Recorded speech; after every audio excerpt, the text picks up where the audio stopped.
Video کو like کر کے آگے شیئر ضرور کر دینا۔ کرامت دین کو زندہ کرنا ہے، لیکن اس کے لیے غوث پاک نے محنت کتنی کی۔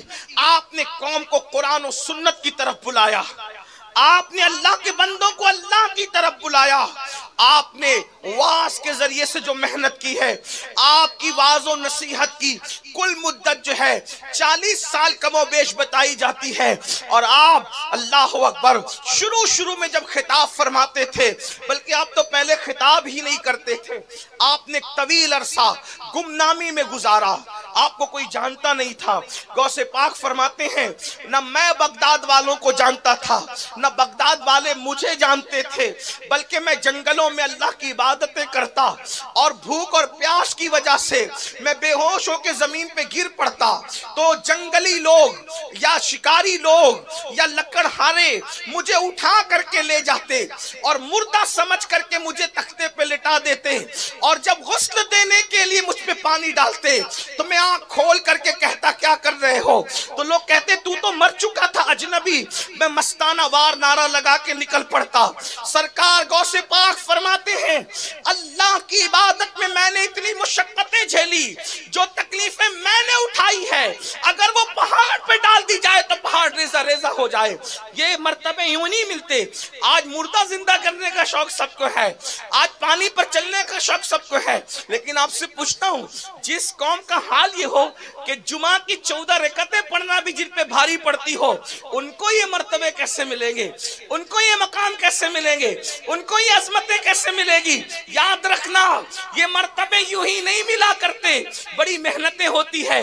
تو سرکار غوثیت مآب، میں جلدی اپنی بات کی طرف آ رہا ہوں، سرکار غوثیت مآب نے پہلے تو گمنامی میں زندگی گزاری۔ خود فرماتے ہیں ایک مرتبہ رسول اللہ اور مولائے کائنات کی مجھے زیارت ہوئی، فرماتے میں نے حضور کو دیکھا، مولا علی کو دیکھا، تو اللہ کے رسول نے فرمایا عبدالقادر میرے بیٹے تم خطاب کیوں نہیں کرتے، تم بیان کیوں نہیں کرتے؟ اس کی نانا جان میں اچمی ہوں، آپ کا تعلق گیلان سے تھا، اور گیلان ایران کا ایک علاقہ ہے، تو عرض کے نانا جان میں اجمی ہوں، یہاں کے لوگ عربی ہیں، میں کیسے خطاب کروں؟ تو اللہ کے رسول علیہ السلام نے فرمایا اپنا منہ کھولو، اور 7 مرتبہ لعاب دہن آپ نے غوث اعظم کے منہ میں ڈالا، اور 7 میں مولا کائنات بھی تھے، مولا علی نے 6 مرتبہ ڈالا۔ تو غوث پاک عرض کرتے ہیں بابا جان نانا نے 7 مرتبہ اور آپ نے 6 مرتبہ کیوں ڈالا؟ قربان جائیں، ادب کا انداز دیکھیں۔ مولا علی فرماتے ہیں میرے بیٹے رسول اللہ کے ادب کی وجہ سے میں نے 6 مرتبہ ڈالا، اگر 7 مرتبہ ڈالتا تو برابری کا شائبہ ہوتا، اور اس میں بے ادبی تھی، تو بے ادبی سے بچنے کے لیے حضور نے 7 مرتبہ ڈالا، تو میں نے 6 مرتبہ ڈالا۔ اس سے پتا چلا وہ علی مرتضی ہو کر حضور کا اتنا ادب کرتے ہیں۔ آج ہمارے پاس حضور کا کیا ادب ہے؟ ہم قوت عشق کی بات کرتے ہیں، جس قوم کے پاس ادب نہ ہو اس قوم کے پاس عشق کیسے ہو سکتا ہے؟ عشق تو ادب والی قوم کے پاس ہوتا ہے، بے ادبوں کو کبھی عشق نصیب نہیں ہوتا۔ آج یہ قوم بے ادبی کی طرف ہے، بے ادب ہو چکی ہماری قوم، نہ ماں باپ کا ادب ہے، نہ بڑوں کا ادب ہے، نہ قرآن کا ادب ہے، نہ مسجدوں کا ادب ہے، نہ نماز کا ادب ہے، نہ ولیوں کا ادب ہے، نہ نبیوں کا ادب ہے، حتیٰ کہ یہ قوم اللہ کا ادب بھی بھول چکی۔ وما قدر اللہ حق قدری، تم نے اللہ کی وہ قدر نہیں کی جو قدر کرنے کا حق تھا۔ جو قوم خدا کی بے ادب ہو جائے اس قوم کو تباہ ہی کیا جاتا ہے، اس قوم کو برباد ہی کیا جاتا ہے۔ آپ کہیں گے امین القادری تو کیسی بات کر رہا ہے، ہم اللہ کے بے ادب ہیں؟ میں نے کہا پھر کیا ہو، مجھے فلسفہ یا خود سمجھا دو یا سمجھ لو، اللہ کے بے ادب ہو، رسول اللہ کے بے ادب ہو، اور جان بوجھ کر نہیں لاشعوری طور پر کر رہے ہو۔ میں آپ کو گستاخ رسول کہنے نہیں آیا، آپ مجھ سے بڑے عاشق رسول ہیں، آپ مجھ سے بڑھ کر اللہ سے محبت کرتے ہیں، لیکن لاشعوری طور پر ہی صحیح کہیں نہ کہیں بے ادبی ہو رہی ہے۔ آپ کہیں گے وہ کیسے؟ صرف مجھے ایسا لگتا ہے کہ ٹائم پورا ہو رہا ہے، 10 منٹ میں نپٹوں گا، بات سمیٹ لوں گا، وقت کی گنجائش جتنی بس اتنی بات کریں گے۔ لیکن آپ توجہ کرنے چلیے اسی بات ختم کرتے ہیں. کیا اللہ کا ادب، رسول اللہ کا ادب یہ قوم بھول چکی، اسی لیے مٹ رہے ہیں، لٹ رہے ہیں. تمہارے گھر لوگوں کی عزت پر ہیں، طوفان کی عزت پر ہے، تباہیوں کی عزت پر ہے، ہواؤں کی عزت پر ہے. جس دن تم اللہ رسول کے بعد اب بنو قوت عشق پیدا کرو، کسی ماں نے ایسا لال پیدا نہیں کیا کہ تمہاری آنکھ میں آنکھ ڈال کر کے دیکھ سکے. اللہ کا ادب نہیں کرتے، رسول اللہ کا ادب نہیں کرتے. دلیل کیا ہے؟ جو مجھے سمجھ میں آتی وہ یہ، توجہ کرنا، بس بات ختم ہوتی ہے، خاص توجہ. اگر آپ کے ابا جی آپ کو دیکھ رہے ہیں، اگر سب کی توجہ ہے تو بات ختم کرتے کرتے میرے دل کا درد ہے، میں کوئی خطیب ادیب آدمی نہیں، ٹوٹے پھوٹے جملے لے کر آپ کے دروازے دل پر اپنے دل کا درد انڈیلنا چاہتا ہوں. بس اللہ کرے کسی کے دل میں بات اترے اور کسی کی زندگی بدل جائے تو میرا آنا، آپ کا آنا، ہم سب کا آنا کامیاب. اگر ابا جی دیکھ رہے ہیں اور باپ کا ادب دل میں موجود ہے، توجہ، اگر باپ کا ادب دل میں موجود ہے اور ابا دیکھ رہے ہیں، آپ کو پتا ہے کہ ابا دیکھ رہے ہیں اور آپ کے ہاتھ میں سگریٹ ہے، سگریٹ پیو گے ابا دیکھ رہے ہیں تو آپ کی اپنی طبیعت سے جواب دے. مجھے کوئی زبردستی نہیں جواب دینا ہے تو کوئی بات نہیں، لیکن صرف اتنا سن لے، اپنے ضمیر کی عدالت میں خود کو کھڑا کر کے اپنے آپ سے پوچھو. بہت عدالتوں کے دروازے کھٹکھٹائے، کچہریوں کے دروازے کھٹکھٹائے، کبھی اپنی ضمیر کی عدالت میں کھڑے ہو کر اپنے آپ کے خلاف مقدمہ کرو نا، پوچھو.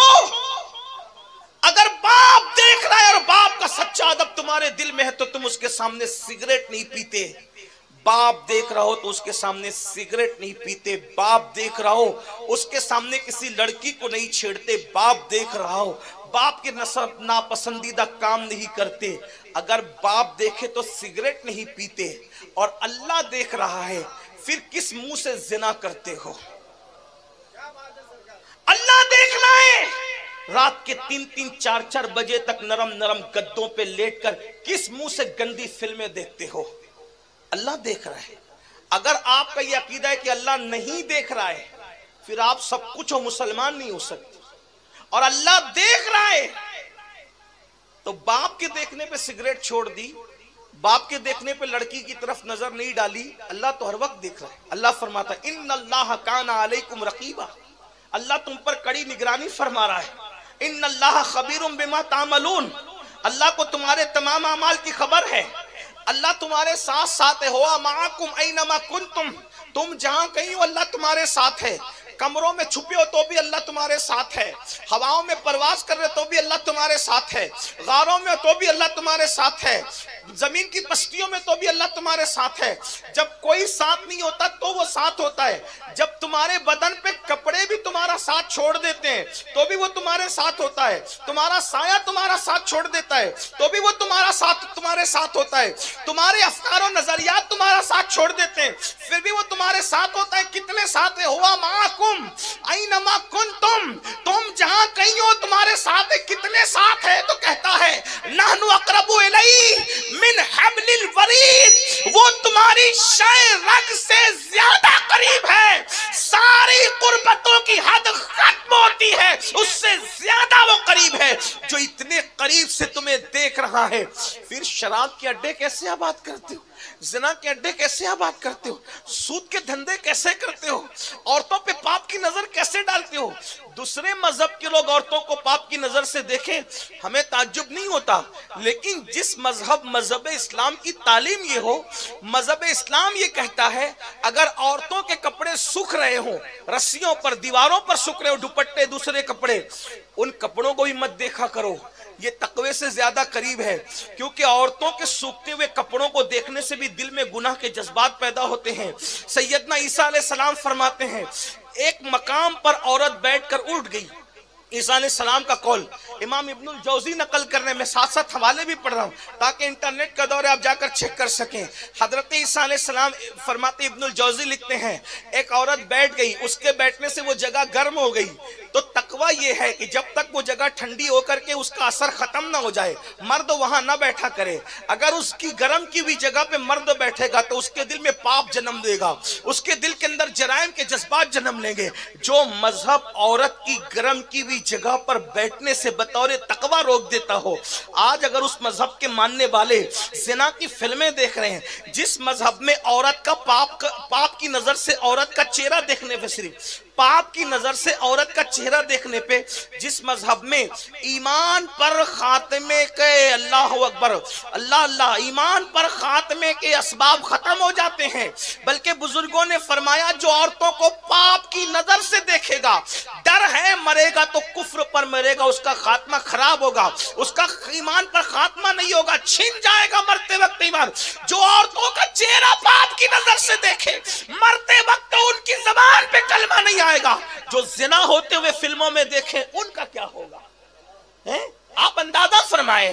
اور پھر یہ چیز عام ہو رہی ہے, نالیوں کے کنارے بیٹھ کر, گاڑیوں میں بیٹھ کر, رکشوں میں بیٹھ کر, ٹیکسیوں میں بیٹھ کر رات دن اس جرم میں مبتلا ہو. ہنسنے کی بات نہیں ہے, یہ دنیا دنیا امتحان کا ہے. قرآن کہتا ہے الذی خلق الموت والحیات لیبلوکم ایکم احسن عملا, ہم نے زندگی اور موت پیدا کر کے تمہارا امتحان لیا ہے کہ کون تھوڑی سی زندگی پا کر اچھا عمل کرتا ہے. یہاں ہمیشہ رہنے نہیں آئے. جوانی کے گھمنڈ میں خدا کو ناراض کرنے والوں, جوانی کے غرور میں اللہ کو غضب کو دعوت دینے والوں, کس کی جوانی رہی جو ہماری رہے گی, کس کی جوانی رہی جو ہماری رہے گی, طاقتیں کس کے پاس رہی جو ہمارے پاس رہے گی. ایک دن بڑھاپا ضرور آئے گا, ختم ہونے والی جوانی چلی جائے گی, نہ ختم ہونے والا بڑھاپا ضرور آ کر رہے گا. اللہ کے بندو, اللہ کا ادب جو قوم چھوڑ دے اس کی تباہی سے اس کو کون بچا سکتا ہے. سب کو تو چھوڑو, ماں باپ کا ادب بھی گیا, خدا کا ادب بھی گیا, رسول کا ادب بھی گیا. یاد رکھنا جس قوم کے پاس ادب نہیں اس قوم کے پاس عشق نہیں, جس قوم کے پاس عشق نہیں وہ قوم نہیں ہے بلکہ خاک اور راکھ کا ڈھیر ہے. اقبال کہتے ہیں بجھی عشق کی آگ اندھیر ہے, مسلمان نہیں راکھ کا ڈھیر ہے. راکھ کے ڈھیر سے بھی کبھی انقلاب آتا ہے, راکھ تو ادھر ادھر پھرتی رہتی ہے, ہواؤں کے دوش پر ذلیل اور رسوا ہوتی رہتی ہے.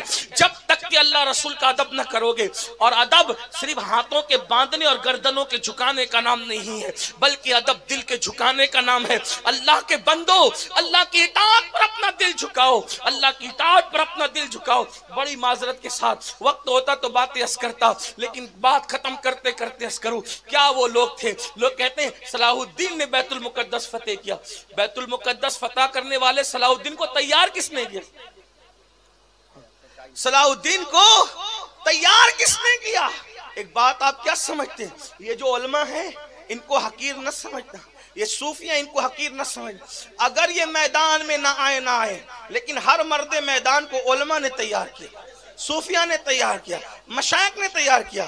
جس صلاح الدین پر لوگ ناز کرتے ہیں اس صلاح الدین کو تیار کس نے کیا تھا؟ اس صلاح الدین کو تیار کرنے والی ہستی کو شیخ عبد القادر جیلانی کہتے ہیں. مرید تھا صلاح الدین ایوبی غوث پاک کا, اس کے ابا مرید تھے غوث پاک کے, اس کے دادا مرید تھے غوث پاک, اس کی 3 پشتیں غوث پاک کی مرید تھی. بلکہ صلاح الدین کی زندگی میں یہ بات موجود ہے, جب وہ انتقال کر رہے تھے تو کسی نے کہا صلاح الدین کتنے خطرے تم نے مول لیے لیکن تمہاری گردن پر تلوار کا کوئی نشان نہیں ملتا. گردن پر تلوار کا نشان, گلے پہ تلوار کا نشان. لیٹے تھے, اٹھ کر بیٹھ گئے, کہنے لگے کیا سمجھا؟ جب میرے مرید ہونے کے لیے اپنے بابا کے ساتھ غوث پاک کے یہاں گیا تھا تو لوگ سر پہ ہاتھ رکھ کے دعا کرتے ہیں, میرے پیر نے میرے گلے پہ ہاتھ رکھ کے دعا کی. جس کے گلے پر غوث پاک جیسے مرشد کا ہاتھ, اس گلے کو کوئی زخمی کیسے کر سکتا ہے؟ نعرہ تکبیر, نعرہ رسالت, سرکار غوث اعظم سلطان صلاح الدین ایوبی. کیا دبے جس پہ حمایت کا او پنجہ تیرا, کیا دبے جس پہ حمایت کا او پنجہ تیرا, شیر کو خطرے میں لاتا نہیں کتا تیرا.